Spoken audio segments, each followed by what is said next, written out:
વિદ્યાર્થી મિત્રો, તમે પેન્ટેડ એપ્લિકેશન ડાઉનલોડ કરી લ્યો. અહીંયા તમને હોમ પેજ ઉપર જ વિકાસના દરેક વિષયનું તમને સોલ્યુશન્સ મળી જશે. લિંક નીચે ડિસ્ક્રિપ્શનમાં આપેલી છે. અને તમારા માટે ખાસ અમે લોન્ચ કરી રહ્યા છીએ રેપિડ રિવિઝન બેચ, જેની અંદર ગણિત, વિજ્ઞાન, સમાજ, ઇંગ્લિશ આખું રિવાઇઝ કરાવશું કે જેથી એક મહિનામાં તમે સરસ મજાનું રિઝલ્ટ ફાઇનલ એક્ઝામમાં લઈ આવો. અને સાથે માર્ચ મહિનામાં આપણે લોન્ચ કરવાની છીએ પેપર સોલ્યુશન બેચ. તો હમણાં જ એપ્લિકેશન ડાઉનલોડ કરો. લિંક નીચે ડિસ્ક્રિપ્શનમાં છે. ચેનલ સબસ્ક્રાઇબ કરો.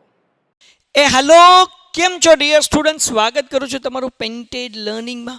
ડિયર સ્ટુડન્ટ, તમે લોકોએ ચેપ્ટર નંબર 8ના પહેલા 3 દાખલા મેં સોલ્વ કરાવી નાખ્યા. હવે ચોથા અને પાંચમા દાખલાની વારી, જેમાંથી આ દાખલો બહુ ઇઝી છે. આમ મજા આવી જાય. હાવ હેલું 3 વખત ત્રિકોણને એકરૂપ સાબિત કરો, વાર્તા પૂરી કરો. હે ને? ઇઝી છે. સાબિત કરો કે હવે આ દાખલો 3 સ્ટેપમાં થશે. ચોરસના વિકર્ણનો સમાન છે. આપણે આપેલું એ સાબિત કરવાનું કે ચોરસના વિકર્ણ સમાન છે. પહેલાં એ કરી નાખીએ, પછી આગળ વધીએ. એને એક સરસ મજાનું ચોરસ દોરી નાખીએ આપણે. હાલો ભાઈ, ચોરસ છે ચોરસ. મેં નિકલા.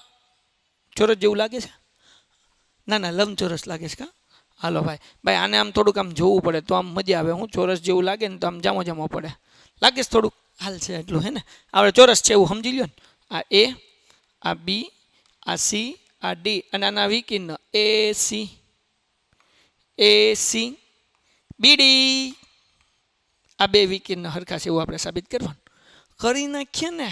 હાલો, તો બે ત્રિકોણ લેશું બેટા. જ્યારે તમારે ચોરસના વિકર્ણ સમાન છે એવું સાબિત કરવાનું હોય ત્યારે બે ત્રિકોણ એવી રીતના લેવાના કે એમાં વિકર્ણ આવે. તો હું પહેલાં લઉં છું એ બી ડી, અથવા ડીથી શરૂઆત કરીએ. ડી એ બી ત્રિકોણ ડી એ બી અને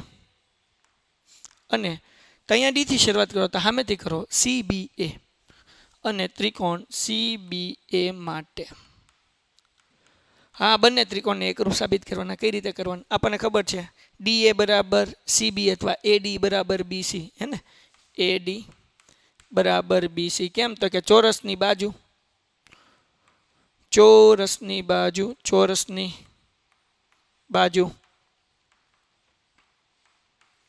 બરાબર ને? ઓકે. હવે અહીંયા જે છે એ ખૂણો એ અને અહીંયા જે છે એ ખૂણો બી, એટલે ખૂણો એ બરાબર ખૂણો બી કાટખૂણો.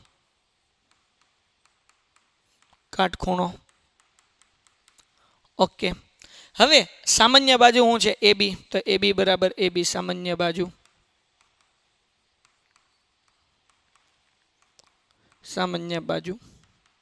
તો આ બંને ત્રિકોણ એકરૂપ થઈ ગયા? તો કે હા સાહેબ.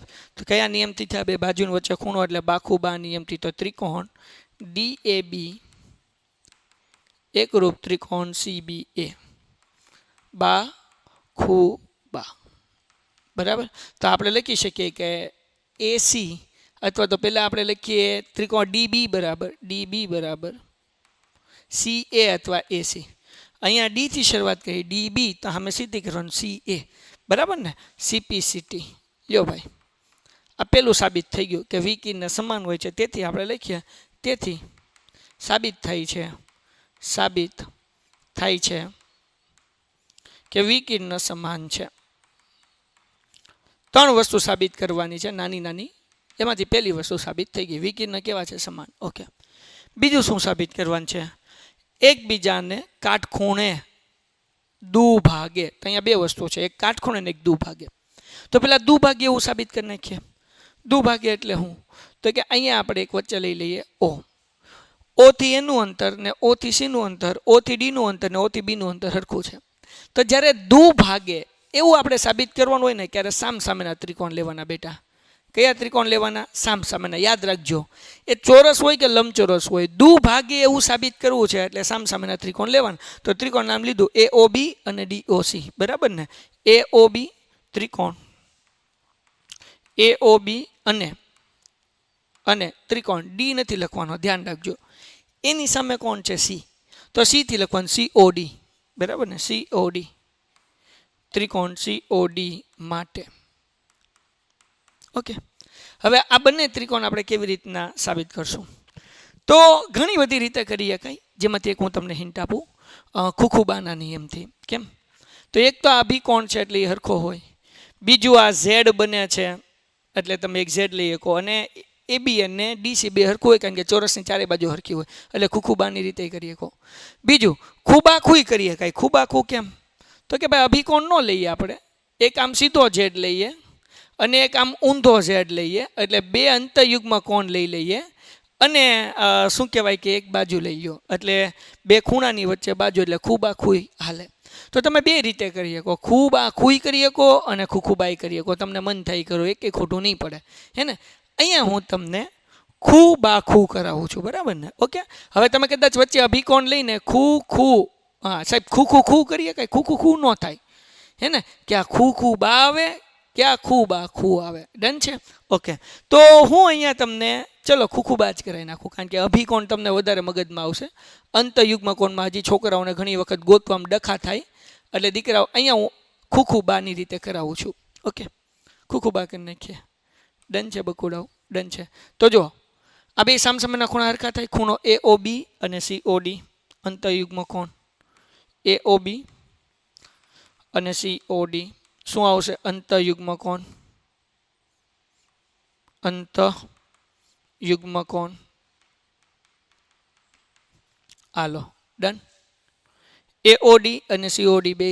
ઓકે. ત્રીજી વસ્તુ તો કે ભાઈ આવડો આપણે Z બને છે, અને Z બને ને શું કહેવાય? એ અહીંયા અંતયુગ્મ કોણની અભિકોણ. છટકી બટકી ગયું લાગે સાહેબનું. અભિકોણ સાહેબ જોલા ખાવમાં. હાલો સોરી ભાઈ, ભૂલ પડી. હવે અંતયુગ્મ કોણ. અંતયુગ્મ કોણ એટલે હું? તો કે આવડો આ ખૂણા નંબર 1 ને બેટા આવડો આ ખૂણા નંબર 2, આ બે હરખા હોય. તો આપણે તો પહેલાં નીચેનો ત્રિકોણ લીધો ને, એટલે પહેલાં નીચેવાળું લખવાનું. BAO, ખૂણો BAO, ખૂણો BAO બરાબર OCD. હાલો ખૂણો OCD. આ શું આવશે ભાઈ? તો કે અંતયુગ્મ કોણ. અંતયુગ્મ કોણ. હવે ચોરસની ચારે બાજુ હરખી હોય ત્યાં સામસામેની બાજુ હરખી જોઈને AB બરાબર CD, ચોરસની બાજુ.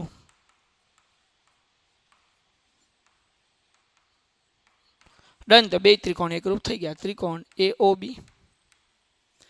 એકરૂપ ત્રિકોણ COD. કયા નિયમથી થયા દોસ્ત? તો કે બે વખત ખૂણો અને એક વખત આવી બાજુ, ખૂબા.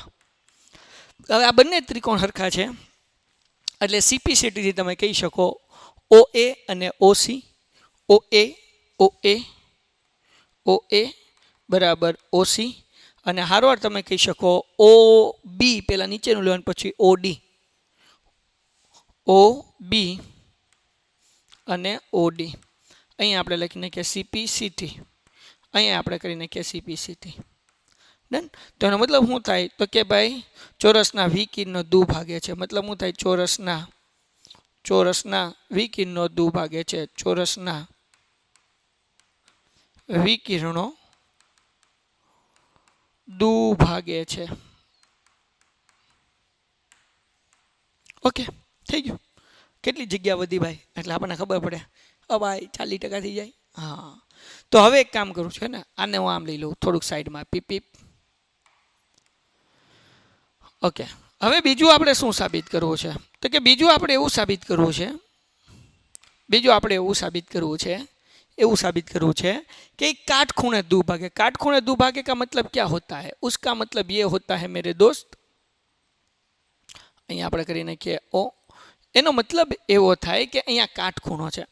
તો આપણે પહેલા જ દાખલામાં કાટખૂણો સાબિત કીધો હતો ને. કાટખૂણો જ્યારે સાબિત કરવાનો ત્યારે બાજુ બે ત્રિકોણ લેવાના. તો હું આ ત્રિકોણ લઈ લઉં એક, અને એક આ ત્રિકોણ લઈ લઉં. બાજુ બે ત્રિકોણ લઈ લેવાના. ત્રિકોણ કેવી રીતના નામ લખશું? તો કે AOD, ત્રિકોણ AOD 90% કરી નાખું ભાઈ. ત્રિકોણ AOD, ત્રિકોણ AOD અને ત્રિકોણ COD, ત્રિકોણ COD માટે. હવે આ બંને ત્રિકોણની અંદર આપણે કેવી રીતના સાબિત કરશું? સિમ્પલ છે, 2 મિનિટમાં થઈ જાય. બા નિયમ પ્રમાણે AD બરાબર DC કરીએ કે AD બરાબર CD અથવા DC જે લખવું.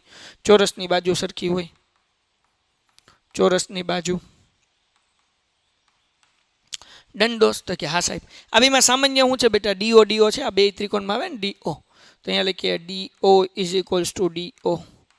હે ને? તો આ શું છે ભાઈ? સામાન્ય બાજુ છે, સામાન્ય બાજુ છે. ઓકે મારા દોસ્ત. એના પછી જુઓ, એના પછી તો કે ભાઈ આવડું આ હરખું હમણાં જ આપણે CPCTમાં સાબિત કર્યું કે OA is equals to OC. OA is equals to OC. હું લખું છું CPCT હમણાં, અથવા તો સાબિત કરેલ અથવા પરિણામ લખી નાખો એટલે હાલે. તો આ બંને ત્રિકોણ એકરૂપ થઈ ગયા. ત્રિકોણ AOD બરાબર એકરૂપ ત્રિકોણ COD. કયા નિયમથી? તો કે બા. હવે આ બંને ત્રિકોણ એકરૂપ થઈ ગયા. તો આપણે કહી શકીએ ને CPCT થી કે ભાઈ AOD અને COD બે હરખા થાય ખૂણા. તો કે હા કહેવાય ને. તો ખૂણો AOD બરાબર ખૂણો COD. આ શું આવશે ભાઈ? તો કે CPCT. હવે આ બંને ખૂણા હરખાઈ છે, પણ પાછા બંને રેખિક કોણની જોડે છે ભાઈ. આ રેખિક કોણની જોડે છે એટલે આનો સરવાળો કેટલો થાય? 180 થાય. ઓકે. તો અહીંયા લખીએ ખૂણો AOD વત્તા COD બરાબર 180. પેલો દાખલો કર્યો એમને. અહીંયા આવશે રેખિક કોણ. તો આનો સરવાળો 180. તો આપણે AOD ની જગ્યાએ લખીએ કે COD વત્તા COD બરાબર 180 અંશ. COD કેટલી વખત છે? 2 વખત, એટલે 2 ગુણ્યા COD બરાબર 180 અંશ. 2 ભાગ્યા 180 કરો એટલે જવાબ કેટલો આવે? 90 અંશ. તેથી COD બરાબર 90 અંશ. તો COD 90 અંશ છે તો AOD એ 90 અંશ થાય. તો તેથી આપણે લખી શકીએ તેથી વિકિરણ કાટખૂણે દુભાગે. તેથી આને કહી દઈએ પરિણામ 1, આને કહી દઈએ પરિણામ 2, અને અહીંયા શું હતું? OA અને OC, એટલે અહીંયા લખી નાખું પરિણામ 1, પરિણામ 1. આ 2 આને કહી દઈએ પરિણામ 3. તો અહીંયા લખી શકીએ પરિણામ 1, 2 અને 3 પરથી પરિણામ 1, 2 અને 3 પરથી વિકિરણ ક્યાં દુભાગે? તો કે કાટખૂણે દુભાગે. આ કાટખૂણો મળ્યો, આ દુભાગે મળ્યો. તો આપણે લખવાનું કે ભાઈ ચોરસના વિકિરણ કાટખૂણે દુભાગે. ચોરસના વિકિરણો કાટખૂણે દુભાગે. યો ભાઈ ડન. ઓકે, દાખલો પૂરો થઈ ગયો. સો મારા દોસ્તો, આ દાખલો તમને કેવી રીતના પૂછાય? આ દાખલો મને એવું લાગે તમને એવું પૂછાય કે સાબિત કરો કે ચોરસના વિકિરણ એકબીજાને દુભાગે. વિકિરણ સમાન હોય ને એવું ન પૂછાય. અને જો વિકિરણ સમાન હોય એવું પૂછાય ને તો વિકિરણ સમાન હોય એવું ખાલી એટલું અહીંયા સુધી 3 માર્ક્સમાં પૂછાય. એટલે મેં અલગ કહ્યું આ એટલું 3 માર્ક્સમાં પૂછાય. અને 4 માર્ક્સમાં તમને એટલો દાખલો પૂછાય અહીંયાથી કે વિકિરણ એકબીજાના કાટખૂણે દુભાગે. તો પહેલાં દુભાગે એવું સાબિત કરવાનું, પછી કાટખૂણો છે એવું સાબિત કરવાનું, પછી 1, 2, 3 પરથી કહેવાનું કે વિકિરણ દુભાગે. તો 4 માર્ક્સમાં એટલું પૂછાય. અને વિકિરણ સમાન છે 3 માર્ક્સમાં એટલું પૂછાય. એટલે આમ આ દાખલો આવી રીતના પૂછાય. આખો હળંગ દાખલો તો મને નથી લાગતો કે 4 માર્ક્સનો તમને આ બધું પૂછાય એમ. ડન. ઓકે, છેલ્લો દાખલો બેઠો એક્ઝામમાં પૂછાય. 4 માર્ક્સનો મોસ્ટ આઈએમપી દાખલો છે. વિદ્યાર્થી મિત્રો, તમે પેન્ટેડ એપ્લિકેશન ડાઉનલોડ કરી લો. અહીંયા તમને હોમ પેજ ઉપર જ વિકાસના દરેક વિષયનું તમને સોલ્યુશન્સ મળી જશે. લિંક નીચે ડિસ્ક્રિપ્શનમાં આપેલી છે. અને તમારા માટે ખાસ અમે લોન્ચ કરી રહ્યા છીએ રેપિડ રિવિઝન બેચ, જેની અંદર ગણિત, વિજ્ઞાન, સમાજ, ઇંગ્લિશ આખું રિવાઇઝ કરાવશું કે જેથી 1 મહિનામાં તમે સરસ મજાનું રિઝલ્ટ ફાઇનલ એક્ઝામમાં લઈ આવો. અને સાથે માર્ચ મહિનામાં આપણે લોન્ચ કરવાનું છીએ પેપર સોલ્યુશન બેચ. તો હમણાં જ એપ્લિકેશન ડાઉનલોડ કરો. લિંક નીચે ડિસ્ક્રિપ્શનમાં છે. ચેનલ સબસ્ક્રાઇબ કરો. હાવ હેલો દાખલો છે અને 2 મિનિટમાં આવડી જાય એવો દાખલો છે. સમાંતર બાજુ ચતુષ્કોણ ABCDમાં બાજુઓ ABCDના મધ્યબિંદુઓ અનુક્રમે EF છે. ઓકે, આ AB નું મધ્યબિંદુ E છે અને DC નું મધ્યબિંદુ F છે, અથવા CD નું મધ્યબિંદુ F છે. તો રેખાખંડ AF અને CE એ વિકિરણ BD નું 3 સમાન ભાગમાં વિભાજન કરે છે એવું આપણે સાબિત કરવાનું છે. એટલે કહેવાનો મતલબ શું છે? તો આ વિકિરણ છે ને DB, એના 3 હરખા ભાગ થાય છે એવું સાબિત કરવાનું છે. 1 જ મિનિટ થાય, હમણાં કરી નાખીએ. જુઓ, પહેલાં આપણે સીધો ત્રિકોણ લઈ લઈએ. આ ત્રિકોણ લઈ લઈએ, બરાબર. ત્રિકોણ નામ શું છે? તો કે PAB, બરાબર. ત્રિકોણ PABમાં AB નું મધ્યબિંદુ E છે. નાના બાઉને ખબર છે. AB નું દાખલામાં જ આપ્યું છે ભાઈ, મધ્યબિંદુ E છે. વળી હાવ હેલો દાખલો છો. વળી AP અને EQ સમાંતરે છે. એપી સમાંતર EQ પણ છે અને તેથી મધ્ય બિંદુ પ્રતિપ્રમેય, અહીંયા પ્રતિપ્રમેય આવશે, તેથી મધ્ય બિંદુ પ્રતિપ્રમેય પ્રમાણે મધ્ય બિંદુ પ્રતિપ્રમેય શું કહે છે? અગર કોઈ રેખા એ એક બાજુનું મધ્ય બિંદુ, એનું એક બાજુનું ત્રિકોણનું મધ્ય બિંદુ હોય અને સમાંતર હોય ને તો બીજું મધ્ય બિંદુ જ હોય. મતલબ એવો કે એ બી નું મધ્ય બિંદુ ઈ છે ને, તો PQ નું મધ્ય બિંદુ PB નું મધ્ય બિંદુ કયું હોય? Q હોય. તો અહીંયા લખ્યું મધ્ય બિંદુ પ્રતિપ્રમેય પ્રમાણે Q, અથવા તો આમ ઉપર લખ્યું એટલે કે PB નું મધ્ય બિંદુ Q થાય. હું તમને હાવ હેલી રીતે કરાવું છું. હવે Q મધ્ય બિંદુ થાય તો મતલબ શું થાય? PQ બરાબર QB. આને કીધું પરિણામ 1. ડન. હવે બીજો ત્રિકોણ લઈએ. ત્રિકોણ 2 સ્ટેપનો દાખલો. પહેલું સ્ટેપ પૂરું. ત્રિકોણ DQC માટે. કયો ત્રિકોણ લઈએ? ઉપરનો DQC માટે. ત્રિકોણ DQC માટે. ઓકે, તો અહીંયા લખું છું ત્રિકોણ DQC માટે. ત્રિકોણ DQC માટે. હવે દાખલામાં કીધું છે DC નું મધ્ય બિંદુ F છે. DC નું ઉપર જે કર્યું એમ જ કરવાનું છે. મધ્ય બિંદુ F છે. ઓકે, અને બીજું PF અને QC એ શું છે ભાઈ? સમાંતર પણ છે ને. તો આપણે લખીએ કે FP લખો કે PF લખો. હાલો, PF સમાંતર QC છે. વળી ઓકે, સમાંતરે છે. તો મધ્ય બિંદુ પ્રતિપ્રમેય પ્રમાણે શું થાય? તેથી મધ્ય બિંદુ પ્રતિપ્રમેય પ્રમાણે મધ્ય બિંદુ પ્રતિપ્રમેય આપણને શું કહે છે દીકરાઓ? મધ્ય બિંદુ પ્રતિપ્રમેય આપણને એમ કે અગર આ F મધ્ય બિંદુ છે અને સમાંતર છે આ બે રેખા, બરાબર ને, તો એ શું થાય? P પણ મધ્ય બિંદુ થાય. તો અહીંયા લખીએ મધ્ય બિંદુ પ્રતિપ્રમેય પ્રમાણે DQ નું મધ્ય બિંદુ કોણ થશે? P થાય. હાલો, ડન થઈ ગયું. ઓકે. હવે આનો મતલબ શું થાય? હવે આ અગર P મધ્ય બિંદુ છે તો DP બરાબર PQ થશે ને. તો અહીંયા લખું તેથી DP બરાબર PQ. આ થઈ ગયું સમીકરણ 2. ઓકે, સમીકરણ 1 અને 2 માં જુઓ PQ બરાબર QB, અહીંયા PQ બરાબર DP, મતલબ ત્રણેય હરખા થઈ ગયા. તો અહીંયા લખું દાખલો પૂરો. પરિણામ 1 અને